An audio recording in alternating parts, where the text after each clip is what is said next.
웨딩홀에서 신부가 갑자기 쓰러졌습니다. 거품을 토하며 의식을 잃는 모습을 보고 직감했어요. 이건 단순한 사고가 아니었습니다. 완벽해 보였던 신랑의 미소 뒤에 숨겨진 진실을 파헤치기 시작했죠. 저는 윤유진입니다. 제 이야기를 시작하기 전 구독과 좋아요는 진솔한 이야기를 전하는데 큰 힘이 됩니다. 강남 웨딩홀 브라이덜룸에서 최다빈의 드레스 리허설이 한창이었습니다. 임신 6개월인 다빈이 화이트 실크 드레스를 입고 있었어요. 배가 살짝 나온 모습이 더욱 아름다워 보였습니다. 입덧이 아직도 있으시죠? 한도경이 신부 대기실로 들어오며 말했습니다. 도경은 의사 집안 출신의 수의사라고 소개받았어요. 깔끔한 정장에 단정한 인상이었습니다. 손에는 프리미엄 스파클링 워터 한 병을 들고 있었어요. 입덧엔 스파클링 워터가 최고예요. 도경이 미소를 지으며 말했습니다. 도경이 냉장고를 열어 병을 넣는 모습을 지켜봤어요. 냉장고 안에서 차가운 공기가 스멀스멀 나왔습니다. 도경의 손놀림이 유달리 조심스러워 보였어요. 다빈이 고마워하며 미소를 지었습니다. 초등학교 특수교사인 다빈은 늘 다른 사람을 먼저 배려하는 성격이었어요. 임신 중에도 주변 사람들에게 폐를 끼칠까봐 걱정했습니다. 어머님은 언제 오시나요? 제가 도경에게 물었습니다. 곧 고미정이라는 분이 들어왔어요. 50대 후반으로 보이는 단아한 여성이었습니다. 하지만 하객 명단에서 고미정이라는 이름을 본 기억이 없었어요. 고미정이 다빈을 보며 반갑게 인사했습니다. 며느리를 처음 보는 시어머니치고는 어색함이 전혀 없어 보였어요. 마치 오래전부터 알고 지낸 사이처럼 자연스러웠습니다. 우리 며느리 정말 예쁘네요. 고미정이 다빈의 손을 잡으며 말했습니다. 리허설이 끝나고 정리를 하는데 딸 다운이 대기실로 들어왔어요. 8살인 다운이 제 일터에 오는 걸 좋아했습니다. 오늘은 토요일이라 함께 나왔어요. 엄마, 이모물에 손글씨가 있어요. 다운이 냉장고를 가리키며 말했습니다. 다운의 말을 듣고 냉장고를 열어봤어요. 스파클링 워터병 바닥에 희미한 표시가 있었습니다. 자세히 보니 얇은 유성펜으로 그은 작은 선이었어요. 도경이 급히 다가와서 병을 집어들었습니다. 표정이 순간 굳어지는 게 보였어요. 하지만 곧 자연스럽게 웃으며 설명했습니다. 제조일자 표시인 것 같아요. 도경이 말했습니다. 하지만 뭔가 이상했어요. 제조일자라면 프린트로 되어 있을 텐데 손글씨일 이유가 없었습니다. 게다가 도경의 반응이 너무 민감했어요. 리허설을 마치고 다빈과 도경이 돌아갔습니다. 고미정도 함께 나갔어요. 저는 대기실을 정리하면서 계속 그 병이 신경 쓰였습니다. 다운이 제 옆에서 말했습니다. 왜 어른들은 물병에 글씨를 쓰는지 궁금하다고 했어요. 아이의 순수한 의문이 제 마음에 걸렸습니다. 그날 밤 집에 돌아와서도 계속 생각났어요. 웨딩업계에서 15년을 일하면서 터득한 직감이었습니다. 완벽해 보이는 상황일수록 더 세심하게 살펴봐야 했어요. 다운을 재우고 나서 휴대폰으로 웨딩홀 CCTV를 확인했습니다. 현장 총괄 매니저 권한으로 열람이 가능했어요. 도경이 냉장고를 열 때의 모습을 다시 봤습니다. 화면을 자세히 들여다보니 도경이 병을 넣기 전에 뭔가를 확인하는 동작이 보였어요. 병 바닥을 보는 것 같았습니다. 그 순간의 표정이 긴장해 보였어요. 웨딩홀의 야간 조명이 창문 사이로 들어왔습니다. 에어컨 소리와 함께 조용한 사무실 분위기가 만들어졌어요. 하지만 제 마음은 전혀 평온하지 않았습니다. 월요일 아침 웨딩홀 사무실에 출근했어요. 주말 웨딩 정리와 이번 주 일정을 확인하는 게 일과였습니다. 커피 머신에서 원두 향이 진하게 퍼졌어요. 오전 10시쯤 전화가 걸려왔습니다. 모르는 번호였는데 웨딩 관련 문의인 것 같아 받았어요. 상대방은 중년 남성의 목소리였습니다. 상견례 대타 서비스 문의드립니다. 남성이 말했습니다. 처음 들어보는 서비스였어요. 상견례의 대타가 필요한 상황이 무엇인지 궁금했습니다. 남성은 자세한 설명을 해줬어요. 부모님이 안 계시거나 관계가 안 좋을 때 대신해드리는 서비스예요. 남성이 설명했습니다. 비용은 일당 50만 원이라고 했어요. 당일 대본도 제공한다고 했습니다. 전문 배우들이 부모 역할을 한다는 내용이었어요. 전화를 끊고 나서 많은 생각이 들었어요. 요즘 가족 관계가 복잡한 경우가 많아서 이런 서비스도 있구나 싶었습니다. 하지만 뭔가 찜찜한 기분이 들었어요.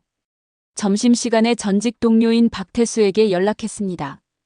태수는 현재 웨딩 촬영 감독으로 일하고 있어요. 업계 소식에 밝은 편이었습니다. 대타 부모 서비스 들어봤어? 제가 물었습니다. 태수가 놀라며 대답했어요. 그런 서비스가 실제로 있다는 건 처음 듣는다고 했습니다. 하지만 요즘 웨딩업계에 이상한 일들이 많다고 덧붙였어요. 혹시 명함이나 연락처 있어?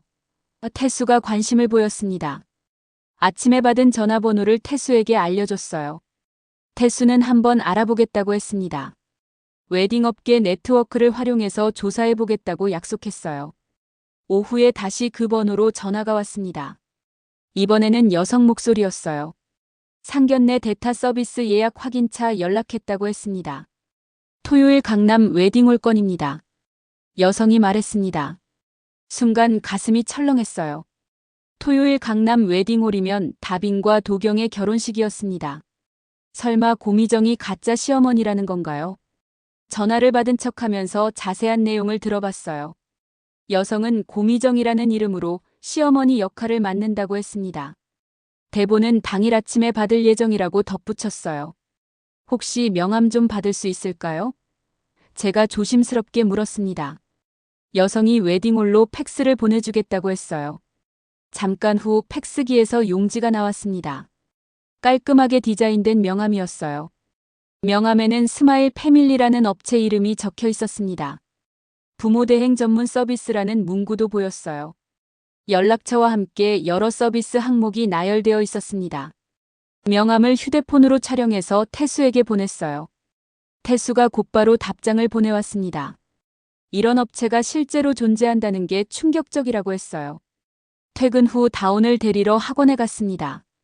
다운이 오늘 있었던 일을 신나게 이야기했어요.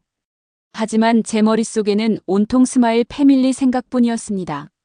집에 도착해서 저녁을 준비하면서도 계속 생각했어요. 만약 고미정이 정말 가짜 시어머니라면 도경은 왜 이런 일을 했을까요? 단순히 부모가 없어서였을까요? 다운이 숙제하는 모습을 보며 마음이 복잡했어요.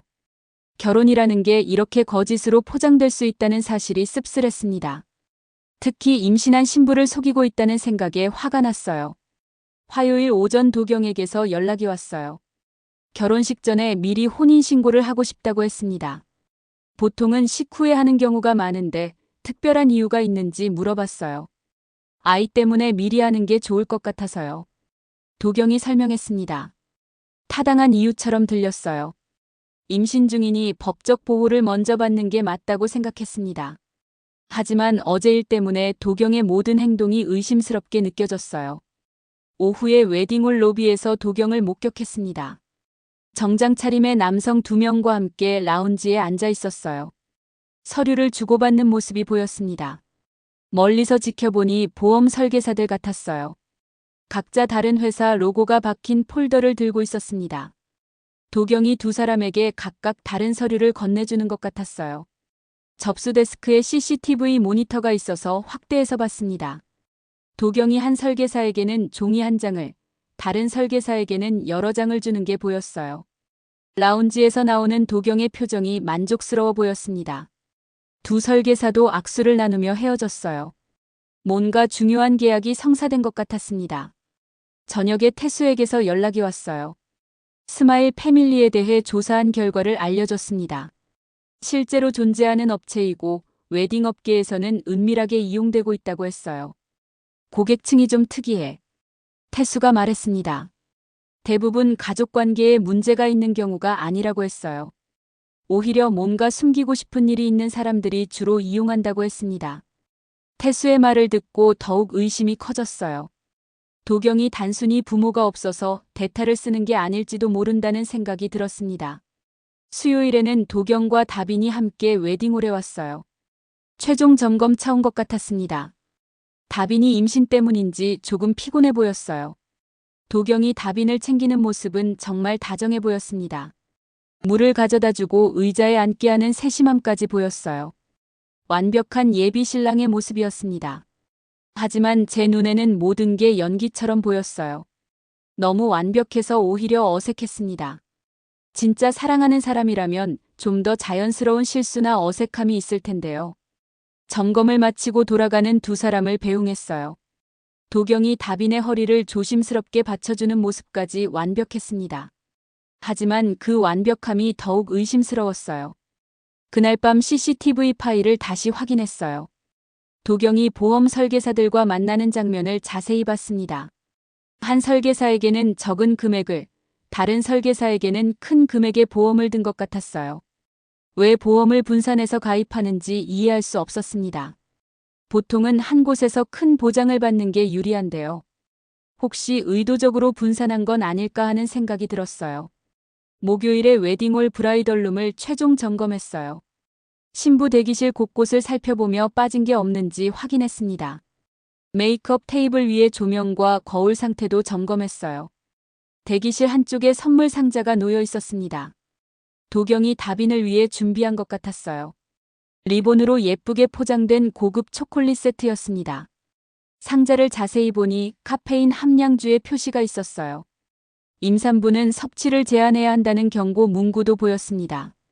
임신 중인 다빈에게는 적합하지 않은 선물이었어요. 이상하다는 생각이 들어서 초콜릿 상자를 다시 살펴봤습니다. 고급 브랜드의 다크 초콜릿이었어요. 카페인 함량이 상당히 높은 제품이었습니다. 의료진 친구인 이하린에게 전화를 걸었어요. 하린은 산부인과 간호사로 일하고 있습니다. 임산부의 카페인 섭취에 대해 물어봤어요. 임신 중에는 하루 카페인 섭취량을 200mg 이하로 제한해야 해. 하린이 설명했습니다. 초콜릿 상자의 함량 표시를 확인해 보니 한 개당 50mg의 카페인이 들어 있었어요. 몇 개만 먹어도 권장량을 초과할 수 있는 양이었습니다. 금요일에 다빈이 최종 드레스 피팅을 위해 왔어요. 메이크업 리허설도 함께 진행했습니다. 다빈이 대기실에 들어서자마자 초콜릿 상자를 발견했어요. 도경 오빠가 준비해줬나 봐요. 다빈이 기뻐하며 말했습니다. 다빈이 초콜릿 상자를 열려는 순간 제가 말렸어요. 임신 중에는 카페인 섭취를 조심해야 한다고 설명했습니다. 다빈이 고개를 끄덕이며 상자를 다시 닫았어요. 도경이 들어와서 초콜릿을 발견했습니다. 다빈에게 하나 알 정도는 괜찮다며 권했어요. 하지만 저는 단호하게 말렸습니다. 임산부에게는 위험할 수 있어요. 제가 도경에게 말했습니다. 도경의 표정이 순간 굳어지는 게 보였어요. 하지만 곧 이해한다며 웃었습니다. 다빈의 건강이 우선이라고 말했어요. 하린에게 인부용 비타민 사진을 보내달라고 부탁했어요. 다빈이 복용 중인 비타민과 비교해 보려는 의도였습니다. 하린이 곧 여러 제품 사진을 보내줬어요. 다빈이 가져온 비타민 병을 보니 라벨이 조금 이상했습니다. 글자체가 다른 부분이 있었어요. 마치 위에 새로운 라벨을 붙인 것 같았습니다. 이 비타민 어디서 받으셨어요? 제가 다빈에게 물었습니다. 도경이 산부인과에서 받아왔다고 다빈이 대답했어요. 하지만 라벨의 상태를 보니 뭔가 조작된 것 같았습니다. 하린에게 사진을 보내서 확인을 부탁했어요. 하린이 답장으로 정상적인 제품 라벨과는 다르다고 알려줬습니다. 글씨체와 색상이 다르다고 했어요. 메이크업을 마친 다빈이 거울을 보며 만족해했습니다. 임신으로 인한 피부 변화도 커버가 잘 되어 있었어요. 내일 본식에서는 더욱 아름다운 모습을 보여줄 거라고 격려했습니다. 도경이 다빈을 데리고 가면서 말했어요. 내일 아침에 종합 비타민을 꼭 챙겨 먹으라고 당부했습니다. 임산부에게 중요하다며 강조했어요. 그 말을 듣고 더욱 불안해졌습니다. 라벨이 이상한 비타민을 왜 그렇게 강조하는 걸까요? 혹시 비타민이 아닌 다른 성분이 들어있는 건 아닐까 하는 의심이 들었어요. 토요일 결혼식 당일이 밝았습니다. 새벽부터 웨딩홀은 분주했어요. 플로리스트들이 꽃장식을 하고 음향팀이 장비를 점검했습니다. 오전 10시에 다빈이 도착했어요. 도경도 함께 왔습니다. 다빈이 평소보다 창백해 보였어요. 임신 때문에 컨디션이 좋지 않은 것 같았습니다. 아침에 종합 비타민 드셨죠? 도경이 다빈에게 확인했습니다. 다빈이 고개를 끄덕였어요. 도경이 준 비타민을 아침 일찍 복용했다고 했습니다. 하지만 속이 좀 미끄러운 느낌이 든다고 덧붙였어요. 메이크업이 시작되고 1시간쯤 지나자 다빈이 어지럽다고 했습니다. 메이크업 아티스트가 잠시 쉬자고 제안했어요. 다빈을 소파에 앉히고 물을 가져다 줬습니다. 괜찮아요. 조금만 쉬면 돼요. 다빈이 억지로 웃으며 말했습니다. 하지만 시간이 갈수록 다빈의 상태가 악화됐어요. 얼굴이 더욱 하얗게 질렸습니다. 손도 미세하게 떨리고 있었어요. 본식 20분 전에 갑자기 다빈이 구토를 했습니다. 하얀 거품과 함께 토해내는 모습이 심상치 않았어요. 곧이어 의식을 잃고 쓰러졌습니다. 119에 신고해요. 제가 큰 소리로 외쳤습니다. 하지만 구급차를 기다릴 시간이 없어 보였어요. 다빈의 상태가 너무 심각했습니다. 지하 주차장으로 가는 엘리베이터가 더 빠를 것 같아 직접 이송하기로 했어요. 웨딩 플래너 경력으로 응급상황 대처법을 알고 있었습니다. 다빈을 휠체어에 태우고 지하로 내려갔어요. 택시를 잡아서 가장 가까운 대학병원으로 향했습니다. 도경도 함께 병원으로 왔어요. 하지만 예상외로 침착했습니다. 아내가 위급한 상황인데도 크게 동요하지 않는 모습이 이상했어요. 응급실에서 의사가 다빈의 상태를 확인했습니다. 혈압이 급격히 떨어져 있었고 맥박도 불규칙했어요. 즉시 위세척 처치를 시행했습니다. 아침에 뭘 드셨나요? 의사가 물었습니다. 도경이 대답했어요. 종합 비타민과 가벼운 아침 식사를 했다고 했습니다. 특별히 다른 건 섭취하지 않았다고 강조했어요. 의사가 혈액 검사와 소변 검사를 지시했습니다. 독성물질 검사도 포함되어 있었어요. 결과가 나올 때까지 기다려야 한다고 했습니다. 대기하는 동안 제가 웨딩홀로 돌아가서 현장을 확인했어요. 다빈이 사용했던 대기실을 자세히 살펴봤습니다. 냉장고 안에 스파클링 워터가 눈에 띄었어요.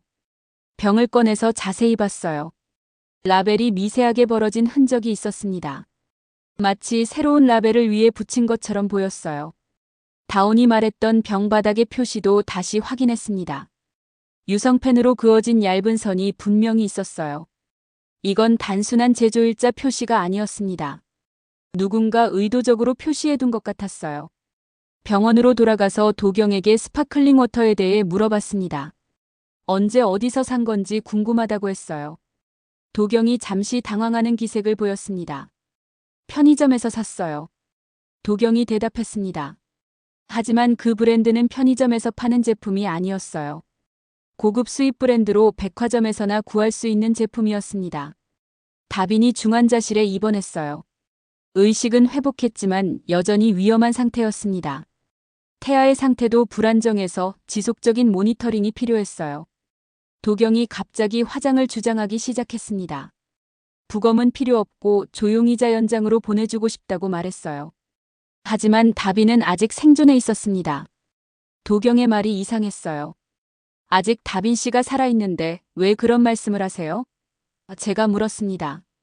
도경이 당황하며 말을 바꿨어요. 만약의 경우를 대비해서 하는 말이라고 했습니다. 하지만 그 표정에서 진심이 느껴지지 않았어요. 월요일에 웨딩홀로 돌아가서 정리 작업을 했습니다. 분실물함을 확인하던 중 이상한 종이를 발견했어요. 접혀진 A사 용지 한 장이었습니다. 종이를 펼쳐보니 대본 같은 내용이 적혀 있었어요. 시어머니 역할에 대한 대사와 행동 지침이 상세히 기록되어 있었습니다. 며느리에게 자연스럽게 애정 표현하기 장례나 보험 얘기는 절대 금지. 자연으로 돌아가는 게 좋다는 식으로 멘트하기 등의 내용이 있었어요. 마지막 부분에는 특별 지시 사항이 있었습니다. 만약 응급 상황 발생 시 침착하게 대응하고 부검보다는 화장을 권할 것이라고 적혀 있었어요. 종이 상단에는 고미정용 대본이라고 써져 있었습니다. 역시 고미정이 가짜 시어머니였다는 확신이 들었어요. 이 대본은 스마일 패밀리에서 제공한 것 같았습니다. 태수에게 연락해서 대본을 발견했다고 알렸어요. 태수가 즉시 웨딩홀로 와서 대본을 확인했습니다. 충격적인 내용이라며 놀라워했어요. 이건 단순한 데이터 서비스가 아니야. 태수가 말했습니다. 태수가 지난 주말에 다른 웨딩홀에서 촬영한 사진들을 보여줬어요. 놀랍게도 고미정으로 보이는 여성이 다른 결혼식에도 참석해 있었습니다. 사진 속의 고미정은 똑같은 옷을 입고 똑같은 포즈를 취하고 있었어요. 심지어 표정과 손모양까지 동일했습니다. 완전히 연기하고 있다는 증거였어요. 이 여자가 며칠 전에도 다른 결혼식에 시어머니로 나타났어. 태수가 설명했습니다. 태수의 말에 따르면 최근 몇 개월 동안 여러 결혼식에서 목격되었다고 했어요. 항상 같은 역할을 맡고 있었습니다. 전문적으로 가짜 부모 역할을 하는 배우였어요. 더 충격적인 사실은 고미정이 참석한 결혼식 중 일부에서 신부에게 사고가 일어났다는 점이었어요. 모두 원인 불명의 급성 중독 증상이었습니다. 혹시 연관성이 있는 건 아닐까? 태수가 의심스럽게 말했습니다. 저도 같은 생각이었어요. 우연이라기에는 너무 패턴이 비슷했습니다. 가짜 시어머니가 나타나는 결혼식마다 신부에게 사고가 생기다니요. 대본을 자세히 분석해봤어요. 문체와 용어 사용을 보니 전문적으로 작성된 것 같았습니다. 단순히 즉흥적으로 만든 게 아니라 체계적으로 준비된 시나리오였어요. 특히 자연으로 돌아가기 멘트가 반복적으로 강조되어 있었습니다. 이는 화장을 유도하기 위한 심리적 장치로 보였어요. 부검을 피하려는 의도가 명확했습니다. 화요일에 할인에게서 연락이 왔어요. 다빈의 혈액 샘플을 추가로 검사해 볼 수 있는 방법이 있다고 했습니다.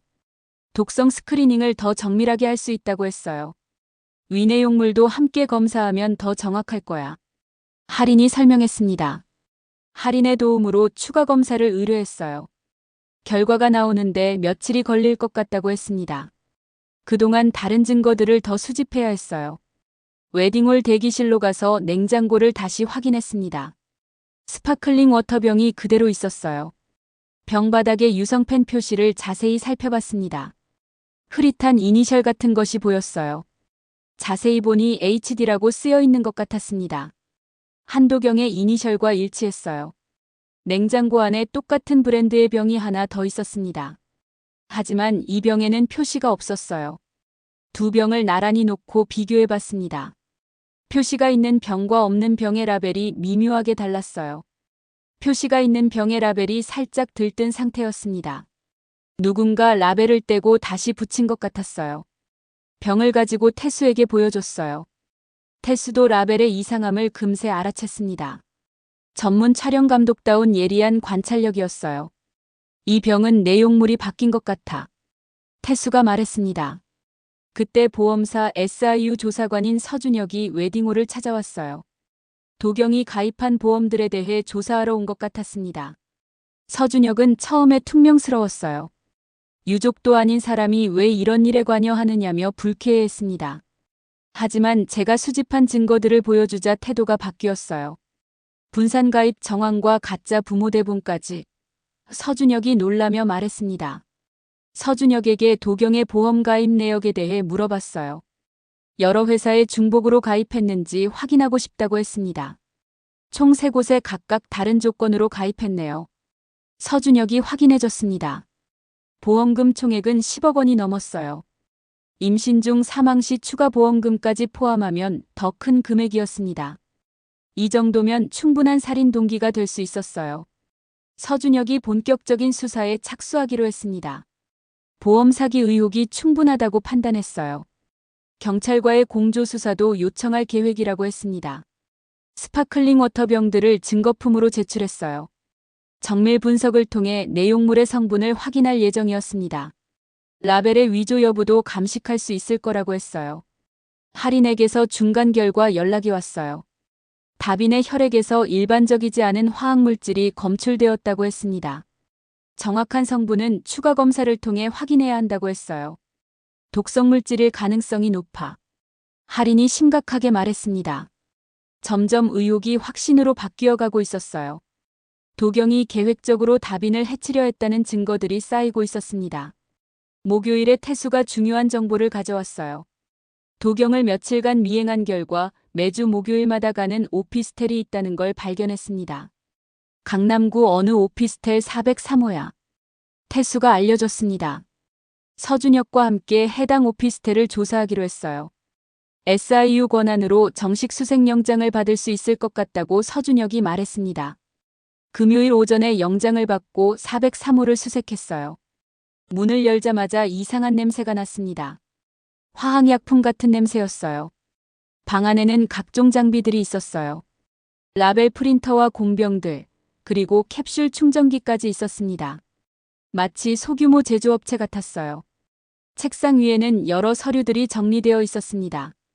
그 중에서 가장 충격적인 건 후보자 리스트였어요. 여러 여성의 이름과 정보가 적혀 있었습니다. 리스트에는 출산 전 사진, 필수 보험 분산 가입, 부모 대행 연결 등의 체크박스가 있었어요. 다빈의 이름에는 파란색 동그라미가 그어져 있었습니다. 다른 이름들도 확인해 보니 최근 몇 달간 사고를 당한 신부들과 일치했어요. 모두 임신 상태였고 도경과 결혼한 여성들이었습니다. 이건 연쇄살인이야. 서준혁이 경악하며 말했습니다. 냉장고에서는 각종 화학물질들이 발견되었어요. 라벨에는 독성 경고 표시가 있었습니다. 전문가가 아니면 취급하기 어려운 위험한 물질들이었어요. 컴퓨터에서는 더 많은 증거가 나왔습니다. 가짜 신분증 제작 방법과 부모 대행 업체와의 연락 내역이 저장되어 있었어요. 도경의 진짜 이름은 한도경이 아니었어요. 여러 번 개명한 전력이 있었습니다. 과거 사기 전과도 확인되었어요. 스마일 패밀리와의 거래 내역도 발견했습니다. 고미정에게 매번 50만 원씩 지불했다는 기록이 있었어요. 대본도 함께 주고받았다는 증거였습니다. 가장 충격적인 건 보험금 수령 계획서였어요. 각 피해자별로 예상 보험금 액수와 수령 방법이 상세히 기록되어 있었습니다. 완전히 계획적인 범죄네요. 수사관이 말했습니다. 403호에서 발견된 증거들은 도경의 범죄를 입증하기에 충분했어요. 이제 구체적인 살인 방법만 밝혀내면 되었습니다. 토요일에 할인액에서 최종 검사 결과 연락이 왔어요. 다빈의 위내용물에서 시아나 화합물이 검출되었다고 했습니다. 청산가리의 일종이야.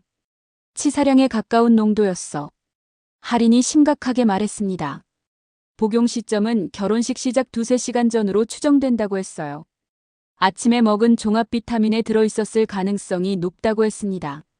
서준혁이 보험사 콜센터 녹취록을 확보했어요. 보험사에서는 모든 통화를 자동 녹음하고 있었습니다. 그 중에서 도경의 통화 내용을 찾아냈어요. 오늘 끝내요.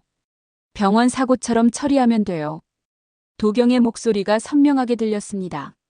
녹취 시점은 결혼식 당일 아침이었어요. 설계사와 통화하면서 보험금 청구 절차에 대해 문의한 내용이었습니다. 저는 웨딩홀의 통합방송 시스템을 확인했어요. 리허설 때 모든 음성이 자동으로 녹음되는 시스템이었습니다. 업무상 필요에 의한 합법적인 녹음이었어요. 녹음 파일을 하나씩 들어보니 도경이 대기실 밖에서 통화한 내용이 있었어요. 웨딩홀 복도에서 한 통화가 우연히 녹음된 것 같았습니다. 계단으로 유인해서 밀어버리면 돼. 임산부니까 추락사고로 보일 거야. 도경의 음성이 들렸습니다. 이 녹음은 결정적인 증거였어요. 도경이 다빈을 계단에서 밀어 죽이려는 계획까지 세웠다는 걸 보여주는 내용이었습니다. 서준혁이 즉시 체포영장을 신청했어요. 증거가 충분하다고 판단했습니다. 월요일에 영장이 발부될 예정이라고 했어요. 일요일에 다빈의 상태가 호전되었다는 소식을 들었어요. 의식도 완전히 회복되고 태아도 안정되었다고 했습니다. 정말 다행이었어요. 다빈에게 도경의 정체에 대해 알려줘야 할지 고민됐어요. 충격이 클 것 같아서 조심스러웠습니다. 하지만 안전을 위해서는 알려드리는 게 맞을 것 같았어요. 병원에 가서 다빈을 만났어요. 많이 회복된 모습이었지만 여전히 약해 보였습니다. 조심스럽게 상황을 설명해드렸어요. 도경 오빠가 정말 그런 일을? 다빈이 믿기 어렵다는 표정으로 물었습니다. 증거들을 차근차근 보여드렸어요. 다빈이 점점 경악하는 표정을 지었습니다. 자신을 사랑한다고 믿었던 남자가 실제로는 살인자였다는 사실에 충격을 받은 것 같았어요. 제가 바보였네요.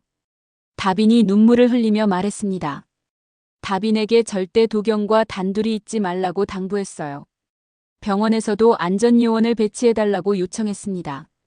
월요일 아침 도경 체포 작전이 시행되었어요. 하지만 도경이 먼저 병원에 나타났습니다. 다빈을 만나러 온 것 같았어요. 다행히 미리 준비해둔 안전요원들이 있었어요. 도경이 다빈을 계단 쪽으로 유인하려는 순간 제지했습니다. 산책하자. 도경이 다빈에게 말했습니다. 하지만 다빈은 거절했어요. 이미 도경의 정체를 알고 있었거든요. 도경의 표정이 순간 변했습니다. 당신이 모든 걸 알고 있구나. 도경이 차가운 표정으로 말했습니다. 그때 경찰이 나타나서 도경을 체포했어요. 도경은 끝까지 저항했지만 소용없었습니다. 수갑이 채워지는 순간 모든 게 끝났어요. 재판에서 모든 진실이 밝혀졌습니다. 도경은 연쇄보험금 살인범이었어요. 지난 1년간 5명의 여성을 살해했습니다. 고미정도 법정에서 자백했어요. 도경이 주는 대본대로 연기했다고 인정했습니다. 자신도 피해자라고 주장했지만 공범으로 처벌받았어요. 대본대로만 했어요. 고미정이 울며 말했습니다. 403호에서 발견된 증거들과 녹취록, 그리고 독성 검사 결과로 도경은 유죄 판결을 받았어요. 무기징역형이 선고되었습니다. 다빈은 건강을 회복하고 무사히 출산했어요. 딸을 낳았습니다. 지금은 새로운 삶을 시작하고 있어요. 저는 이 사건을 계기로 웨딩홀의 안전 시스템을 대폭 개선했어요. 신부 대기실 음료 반입 통제와 임산부 전용 체크리스트를 만들었습니다. 업계 전체에 이런 시스템이 표준으로 도입되었어요. 더 이상 이런 일이 반복되지 않도록 하기 위해서였습니다. 다온에게 이 모든 일의 시작이 다온의 관찰력 덕분이었다고 말해줬어요. 벽 밑면의 글씨를 발견한 덕분에 사건이 해결될 수 있었다고 했습니다. 엄마, 제가 정말 도움이 됐어요? 다온이 기뻐하며 물었습니다. 아이의 순수한 호기심이 한 사람의 생명을 구했다는 걸 새삼 깨달았어요. 작은 관찰도 때로는 큰 변화를 만들 수 있다는 교훈을 얻었습니다. 웨딩홀에서 새로운 결혼식이 열리는 모습을 보며 생각했어요. 진정한 사랑은 거짓으로 포장될 수 없다는 걸 배웠습니다. 완벽해 보이는 것일수록 더 의심해봐야 한다는 것도요.